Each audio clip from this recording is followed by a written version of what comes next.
very warm welcome to all of you guys. I am Paras Mehak. So currently I am teaching you guys cost accounting. So now we have reached to the unit 6. In the unit 6 we are going to study about the second element of the cost, that is a labor cost. So till now we have discussed number of the things in the cost accounting which is composed of different aspects of the cost. We have prepared the cost sheet, and right now till now we have discussed most of the thing about the material.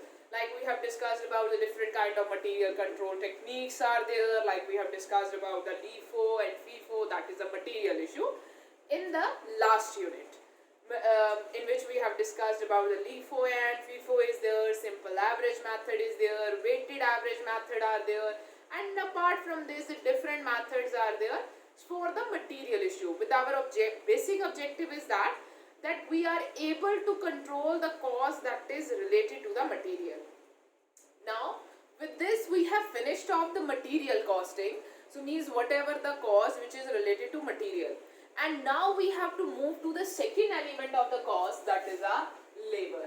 So this is what we are going to understand under the unit 6, that is a labor cost. So when we have studied the elements of cost, under the element of cost we have studied material, then we have studied labor, and third will be our overheads. So once we are done with our labor, then we will move toward the study of the overheads also. So this is what we are going to study is the labor. So if I ask you guys that what do you mean by labor, then you guys must be very clear with the viewpoint of the labor is. Labor is someone who is employed in a factory or in the workshop so that they can work, or they work on the machine so that the product can be manufactured. So they are the people who actually execute the work. So we have to pay for the work they are doing, we have to pay them a wages or remuneration for that. And they are not only paid wages, they are also paid the different kind of things, like they are paid incentives also, there are bonuses also. So these are the things that is related to the labor cost. Apart from these, there are different kind of aspects are also there, or different kind of the cost which is to be borne by the organization so that they are able to maintain the labor in the organization. So in this we are going to study that only. As per your book, the labor may be classified as the direct. So we generally classify the labor as a direct labor or the indirect labor. So we have two type of labor. One is a direct labor and one we have a indirect labor. So I hope so till now you guys might be clear about that what do you mean by the direct labor and what do you mean by the indirect labor. So direct labor is a labor which is directly related to the production process. They are the basic people or the main people, those who are working on the machine. They are actually producing the output, working on the machine, using the raw material. So they are the people who get whatever the wages they get, that is a direct labor, and whatever the wages or the cost that we are incurring on them, that is a direct labor cost. But when we talk about the indirect labor, so indirect labor is basically the people or the other workers, those who are in the organization.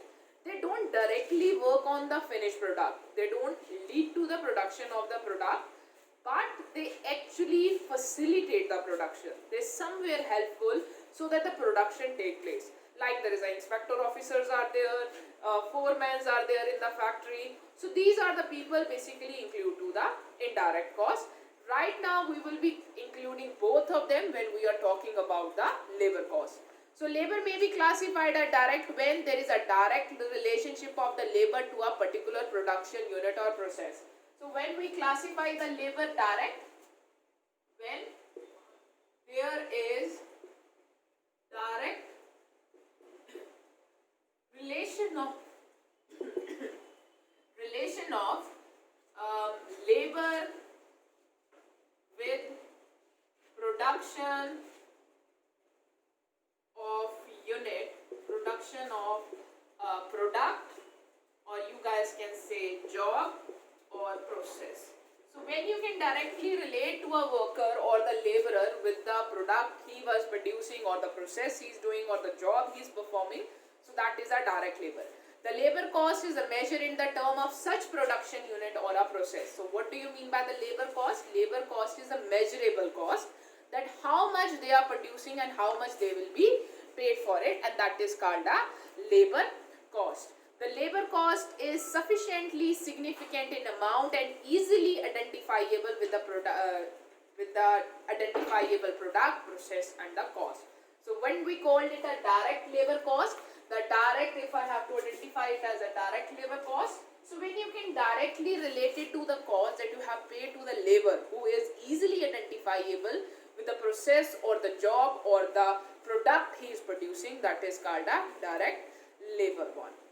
Production purpose are not identifiable where a certain product or the unit are produced. Such costs are called indirect labor cost. So basically when you are not able to identify that what that person has done, or you cannot particularly relate their efforts to one particular product or one particular process or one particular unit. So then they are called as an indirect labor, and whatever the amount or the cost that you are paying to them is called indirect labor cost. So I hope so you guys are quite clear what you mean by the indirect labor cost or the direct labor cost, and what is a direct labor is and the direct labor cost is. So now apart from the wages and the other things, before we come to it, that we are going to basically study in the unit 7, that is our remuneration and the wages plan and all the other things that is to be considered while we are determining the things. In the labor cost chapter, we are going to statically see what are the different costs that an organization has to incur to maintain the labor in the organization or in their to keep the labor employed with them.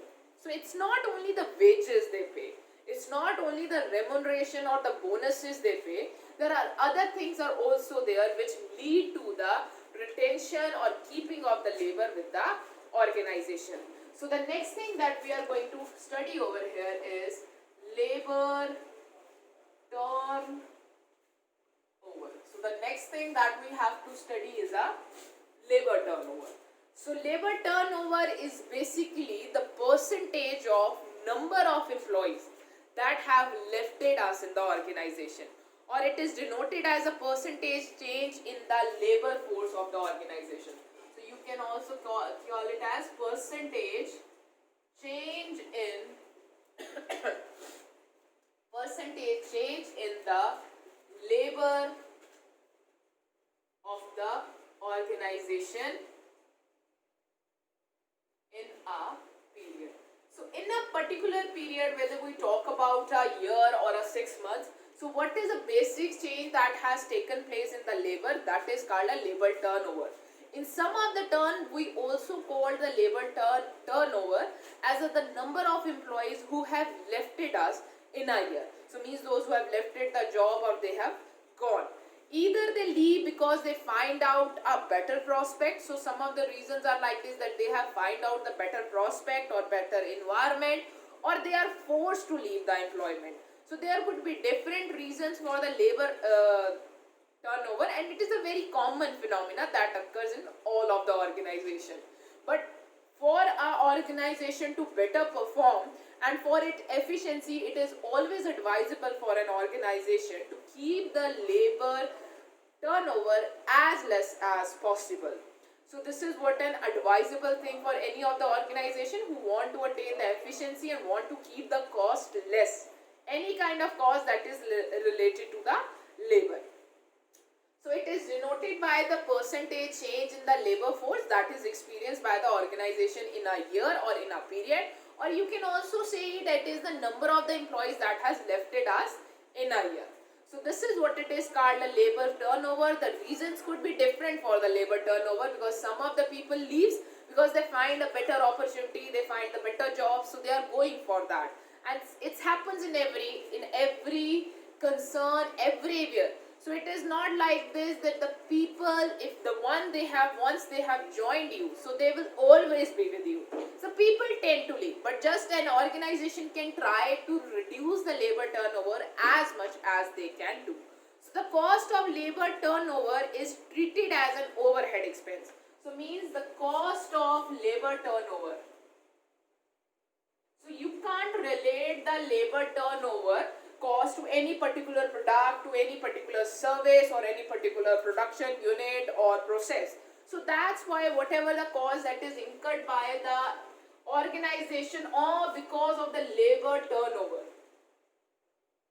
and we do incur the cost of the labor turnover, that is one is preventive, and then there is one more cost that is associated with this, that is recruitment, or you guys can say once a labor turnover has happened, so after that you have to recruit the new employee. So first is the cost which you incur so that the labor turnover doesn't happen in the next. If the labor turnover happens, then the cost that you incur. So labor turnover cost is treated as a overhead, and it is basically divided among the different departments or the different heads that is working in the organization. So labor turnover according to the separation method, and we can calculate the labor turnover also using the different methods. Like here we are told about, you can calculate labor turnover using two methods. One is separation method and the other is flex method. So the separation method only consider the employees, those who have left us in this year, and the flex method also consider the proper change. So flex method is more better one, because flex method consider the number of people have left us along with the number of people who has joined us. So means if I have to calculate labor turnover according to the separation method, then it will be number of employees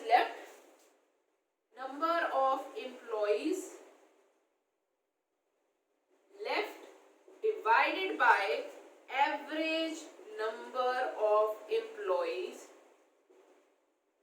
in an organization. So means what are the average we have is going to divide the number of employees that have left us in a period.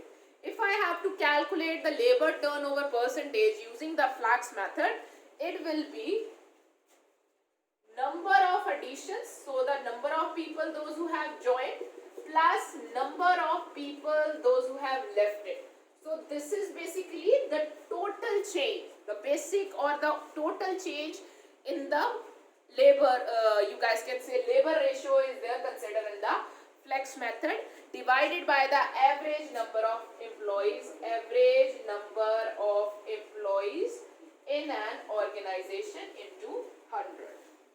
So these are the basic two methods that is given to us. Apart from it, there are other methods also through which you guys can calculate the labor turnover. I repeat again, labor turnover is nothing but just a calculation or the percentage of number of employees that has left us during a period, or there is the change that we have experienced in the number of employees that we have. So now after the labor turnover, we have to consider what are the causes are there which lead to the labor turnover in an organization. So the next thing that we have to consider or learn is causes of labor turnover. The next thing that we are going to study is causes of labor turnover, that why our labor leaves us or go or get separated from us. So the causes are basically divided into two separate heads. One is avoidable causes,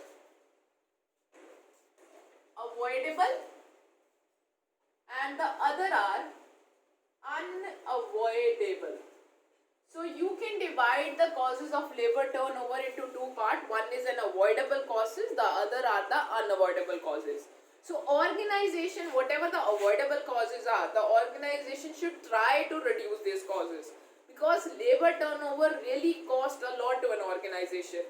If an organization has a very high labor turnover, That's a very, very adverse situation for an organization, because if the employee is not getting stable with the organization and they are always thinking to leave, so the organization can never have a very, very loyal employee toward them. So the employees will never grow with the organization, they will never consider themselves as a part of the organization, and they will never efficiently work with the organization. So an organization is losing a trained employee. So when the next one is come, he's a newbie. So he's a new person, he's not still aware with how the work is going on in the organization. So means again the work is to be started from the A, teaching that person. And eventually it takes some time to the person to get habitual to the things, that how the things are happening in the organization, and getting okay with that. But so that means that every time if it is happening, so that is leading to the different kind of cost that is increasing, that is causing to the organization because of the labor turnover. So now let's discuss some of the causes that we have divided into the two parts. One is an avoidable causes and the other are unavoidable causes due to which the labor turnover occurs in any organization. So the labor turnover because of the avoidable causes are like payment of lower wages are there, so not paying satisfactory wages. There is a lack of planning by the top management. There is no opportunity for the growth or development. There is no opportunity for you. There is no proper motivation or to the, you guys can say, to the workers. There is a lack of job satisfaction. There is no career growth option is given to the employees. They are overburdened with the work. They are not appreciated for the work they are doing. So they are always demotivated and they always feel that they are burdened with the work. Apart from that, any kind of bad relationship with the superiors or with the peer group also, due to the lack of medical or in health facility or transportation facilities are there, lack of proper adjustment, lack of environment or working environment is not good. So these are the some of the, you guys can say, that avoidable. If the organization have worked properly on these things, then this reason of labor turnover can be avoided. So means if the laborer is thinking that his work is not appreciated, they are always scolded, they are not efficiently paid, the burden with the work, so means there is a need to regularize the thing. There is a need to see that why the worker is complaining like that, and if they are burdened with the work, or you think that they are getting more work and the correspondingly they are not satisfactorily paid for them, that there is a need that the wage plan or the remuneration plan is need to be revised. So these are the some of the avoidable causes are there which lead to the labor turnover. If management or the organization have worked on those causes, then employee might have not lifted the organization. So after the avoidable causes, there are different causes are also there that are unavoidable, like illness. Any kind of fatal or terminal illness is there, death or retirement or attainment of certain age after which suppose employee get retired, domestic dispute or leaving or moving from a certain area, then getting a better opportunities, getting a better opportunity somewhere else, illness or accident making the worker permanently or handicap, discharge of duty due to unsuitability of the job, marriage of the employee or the pregnancy of the employee or the movement of the employee from one place to the other place, inefficiency of the worker, any kind of problem or the worker has caused any kind of inappropriate behavior. So don't say that the labor turnover is always because of labor is leaving the job.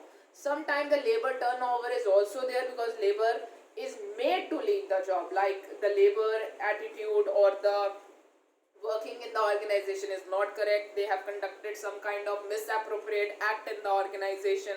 So these are the reasons that are the unavoidable reasons, because of it labor have to leave the job. So with this we have studied about the causes of labor turnover. So the next thing we have to study is the effects that caused by the labor turnover. So the effect that is caused by the labor turnover on the organization. So as I have already discussed with you guys, labor turnover cause a very serious can cause a very serious problem in the organization, and organization should always try to keep the labor turnover as minimum as they could. So it cost of replacing the worker. So effect of labor turnover, what? It will lead to the cost increase, more cost incurred to replace the worker. So means obviously if somebody has lefted the job, so it can't be like this that the job will be left vacant. Someone has to be find out to replace that person in the organization. And when we have to find that person, we have to pay the replacement job. Means we have to advertise, then we have to carry out the replacement process, then we have to carry out the selection process, then the worker will take some time to adjust in the organization, leading to some of the wastages. Production will be low, the worker is still inefficient. So slowly that will also get gradual to the working or the proper working in the organization. So this is the replacement cost that organization has to incur if the worker leaves. Then is we have to incur the cost of training new worker. So the new worker is need to be trained. Apart from it, loss arises due to the wastage or low productivity. Obviously the new worker who has joined us is going to waste the things because still he's not habitual with the work. In the initial processes or in the initial days or in the initial month, his productivity will be low because still he's not habitual with producing the thing, he's not efficient. With frequent changes, if there will be, this is what I have told, that try to minimize, because the frequent changes in labor lead to lower efficiency, overall efficiency of organization also. So means if the labor turnover of an organization is very high, so it lead to an organization can never ever reach to its required efficiency. So the production planning cannot be properly executed and there could be loss in production which lead to the overall effect on our profitability. So this is what is the effect of labor turnover on any of the organization. If you guys want to have a view on the board, so it lead to the cost increase to the replacement of the worker. It's a lead to the cost of training of the new worker. Apart from it, there is quite a wastage or low production in the organization, and frequent changes in the labor will lead to the lower level of efficiency overall the organization. So this is what we have studied till now. So the next thing that we have to study is the methods of calculating the labor turnover. Till now we have already discussed two of the methods. There are most probably three methods are there through which you guys can calculate the labor turnover. So there are three basic methods through which you guys can learn the calculate the percentage of changes in labor. The first one is separation method. So separation method, as we have already considered, the separation method are for a given period is ascertained by dividing the total number of employees, those who have left it in the period, divided by the average number of employees the organization have in a period. So the separation method only consider the employees those who have left it in the period. So if you want to calculate the labor turnover using the separation method, so it is number of separations during the period divided by average number of employee with organization during the period. So this is how we calculate the labor turnover using the separation method. So I have already told you guys the separation method only consider the number of employees those have left. For example, we have 1,000 employees that have left us in a year, or total employee that we have is 10,000. So from here you guys can compute that we have 10% labor turnover. So our labor turnover is 10%. So organization should try. So every year 10% of the employee leaves us. So this is what the thing is about labor turnover calculation using the separation method. Apart from separation method, we have a second method, that is replacement. Replacement method. This is the second method through which you can calculate the labor turnover. So this method take into consideration only the actual replacement of the labor during the period, irrespective of the number of the people who are leaving. So what is a replacement method is, replacement method will consider that the number of employees who has been successfully replaced in the year. So means those people left and the other people who have come up to join. And if there is a sum of the vacant seats are there, so that this method will not consider them. The important point to be noted is that only the replacement made to fill the vacancy caused by the separation are to be considered. So only the replacement that has been lead to the filling up of the vacancies will be considered, and the vacancies which are still left open will not be considered for the calculation of the labor turnover under the replacement method. This mean the new employees appointed during the period for expansion purpose should be excluded for computing the number of replacement. So means if any kind of new employees is also employed in that year, in that period for the expansion purpose, means it's not like this that the position was vacant, but that is a new employee that has come up for the expansion purpose. So that will also not be considered. For example, 1000 people left in that year, and so means we have 1000 vacancies. So out of this, 800 has been successfully replaced. So out of 1000 people, those who have left it, 800 is the people who have successfully replaced. So this will be the thing that will be considered under the replacement method. So rest of the 200 which is still vacancies are there, we are not going to calculate or consider it for the labor turnover calculation. So the percentage, or you guys can see the formula through which you are going to calculate the labor turnover percentage, that is like this: number of workers replaced in the period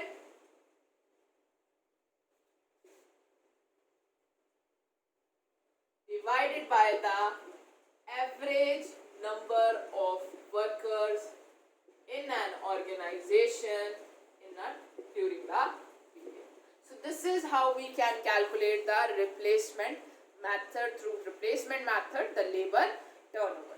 I hope so you guys are very much clear with it. You guys can have a look upon the formula that how I have calculated it. So replacement method is basically the number of workers replaced in the period divided by the average number of workers in an organization in a particular, in that period, into 100.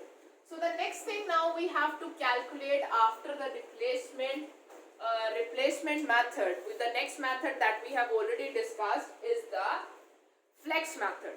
So flex method is quite a combined method which consider the separations also and replacement. Hence the labor turnover is compared by dividing the aggregate of the number of employees, those who have joined in the year, plus the number of employees, those who have separated in the year. So this is a more adaptable or correct method to calculate the labor turnover, that is a flex method.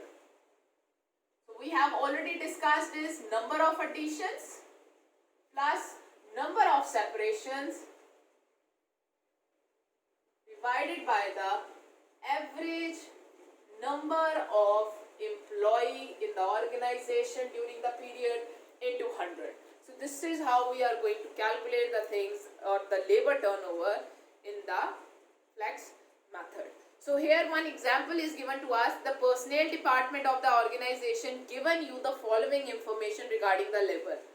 Calculate the labor turnover rate using the various method of the labor turnover. So the number of employees on the payroll, so means the number of employees that we have during the year at the beginning of the month is 2900, at the end of the month is 1100. So means this is a separation. So in the beginning, let's start. So in the beginning we have number of employees,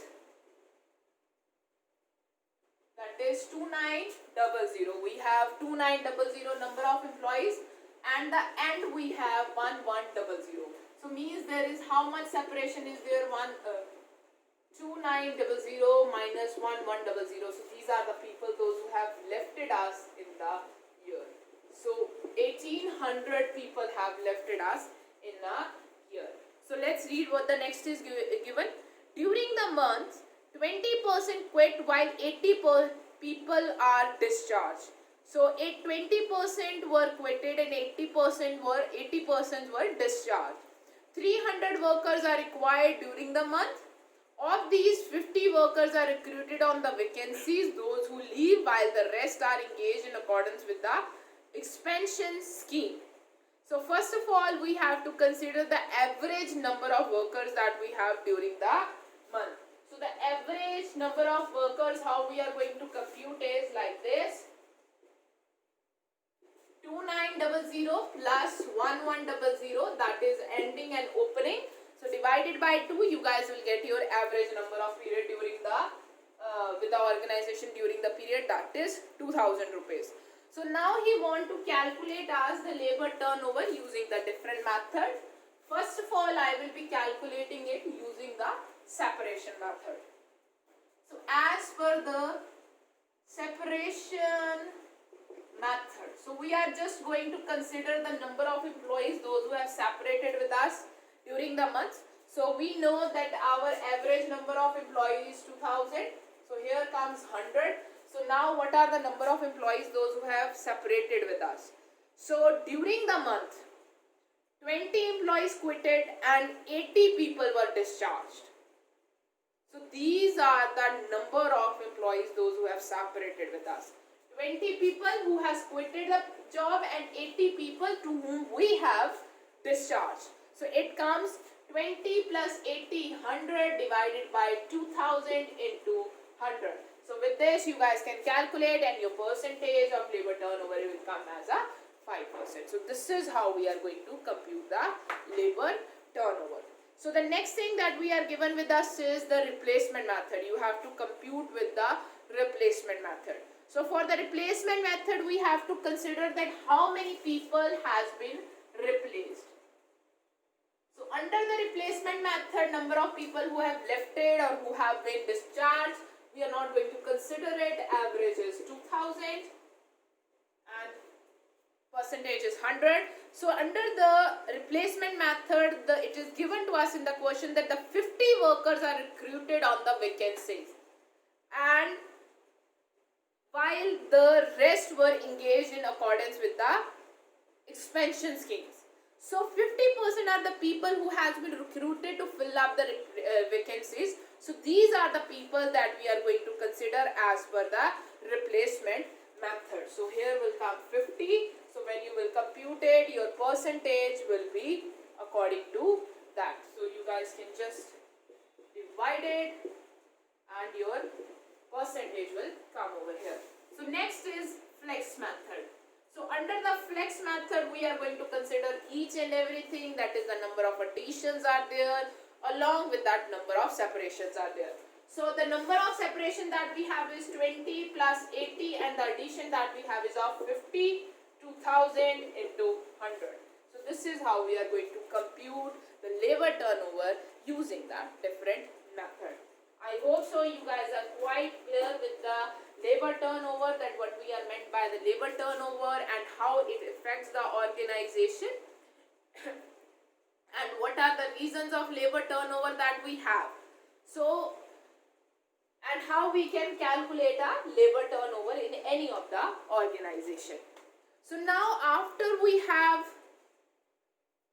done these things, we have still left to discuss the different kind of cost that we have to incur if there is a labor turnover in the organization.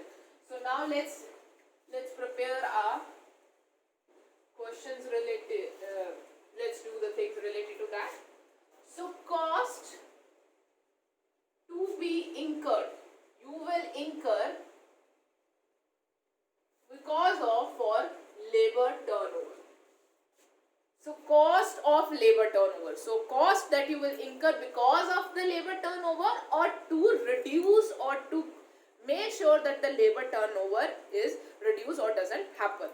So there are two type of costs that you will incur. One is a preventive cost. A preventive cost is a cost which is incurred so that the labor turnover is prevented to the maximum level, and the next is replacement cost. So if your labor turnover happens, then you have to replace your labor with a new worker. So this is a cost which is incurred when there is a leading to the when the labor turnover has happened and now you have to cover up the vacancy. So let's discuss about them.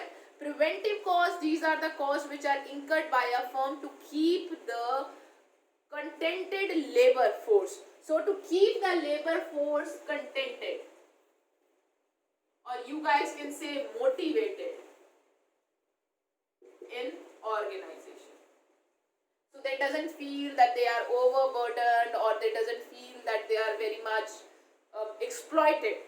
So this is a preventive, you guys can say, labor cost. This is a cost which is incurred by the firm to keep the labor contented in the organization, to keep the workers happy in the organization, as to prevent the excessive labor turnover. So some of the labor turnover is unavoidable, but the excessive, which is an avoidable one, we try to reduce it to the maximum level. The aim of these costs is to keep the workers satisfied so that they don't think to leave, or they don't want to leave the industry. So these are the cost of personnel administration, these are the cost of medical services we are providing, these are the cost of different facilities that we are providing to the workers, like health facilities are there, school facilities are there, insurance facilities are there, transportation facilities are there. Then cost for the workers, welfare, like we are giving them insurance, this we have already talked. We are giving them a free membership of the clubs, and along with that subsidized, we are providing them subsidized things, or we are providing them with the canteen or the crutch facilities or something like that. Cost of gratuities and the pension plans, and cost of the wages or bonuses and perquisites that you are giving to them. So these are the basically the cost or the expenses or the overhead cost we incur that our labor or the worker stays with us. So this is what the preventive cost is. This is a cost which is to be incurred to prevent the labor turnover by keeping the workers satisfied in the organization. So after the replacement cost, preventive cost, if our worker leaves us due to the unavoidable causes of the labor turnover, so now we have to incur the replacement cost. So labor turnover is associated with the replacement necessary, recruitment, training, selection process, orientation process, or what are the other process that we have to be followed when our worker leaves. So this is a cost of recruitment, training, induction, placement of the new worker. It is the efficiency. This is the cost that we incur due to the efficiency of the new worker. This is the cost we incur due to the reduction in production or the excessive wastage, or the, you guys can say, due to the carelessness or less knowledge of the worker how to deal with the machine. So any kind of anything kind of damage can happen to the machines and the other thing. So cost of scrap, defective products, loss of goodwill, and hence high cost in the term of disadvantaged labor contract, cost of additional compensation payable arising due to the frequent accident and other things. So these are the basically related to the labor turnover. So with this we have almost covered up all the things which is related to the labor turnover, methods to calculate them, along with that what are the different costs that is to be incurred for the labor turnover, preventive cost is there, replacement cost is there, and the different methods through which we calculate the labor turnover. So With this, we are going to start up with the next part, that is a labor cost management, in which we are going to study about the recruitment and timekeeping and the other things which we will do in the part B. Thank you so much guys for your time. Have a nice day ahead.